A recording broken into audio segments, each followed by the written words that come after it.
We will present you the Serpentine Circular Gallery. First, we will introduce you the architect, then the Serpentine Gallery, then the inside, thirdly the structure, and finally the exterior. Zaha Hadid was born in 1950 in Iraq and died in 2015 in the United States. She is an Iraqi-British architect and town planner. Zaha Hadid is an important figure in the deconstructivism movement. She received various awards for her creation. The Serpentine Gallery is Zaha Hadid's first permanent structure in central London. The Serpentine Gallery opened on September 28, 2013. It is a social space with a restaurant, shop, and office. It is an extension of the Powder, the magazine built in 2005 and become an art gallery. She is the second space where Zaha Hadid has created harmony between the old and the new.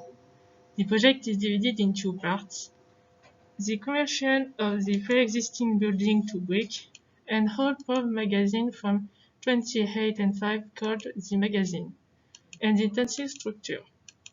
The new building was made to complement the old one. The extension covers an area of 9 square meters, and the magazine has an area of 1,556 square meters. They are located in Kensington Gardens in the heart of London.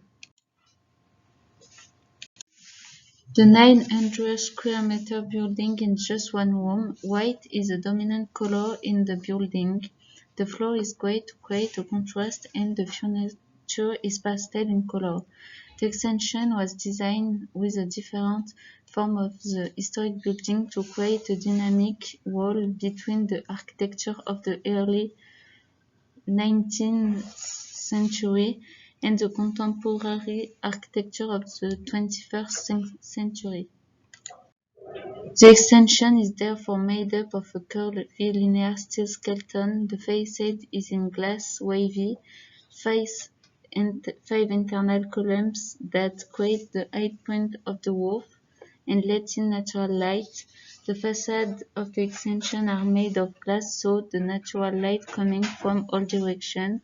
There is a zenithal light. The new building faces southwest, so it is lit all afternoon. Zaha Hadid's new architecture is a contrast in form, texture with the neoclassical building. The intention of Zaha Hadid architect was to create an intense aesthetic experience. The architecture is designed around the concept of emotion. Depending on the angle, it represents a manta ray, an undulation of a white dune. It is a space in perfect harmony with the nature and the vegetation of the park. The landscape around the building was designed by Arabella Lennox Boyd after the construction of the extension and is made up of plants from around the world.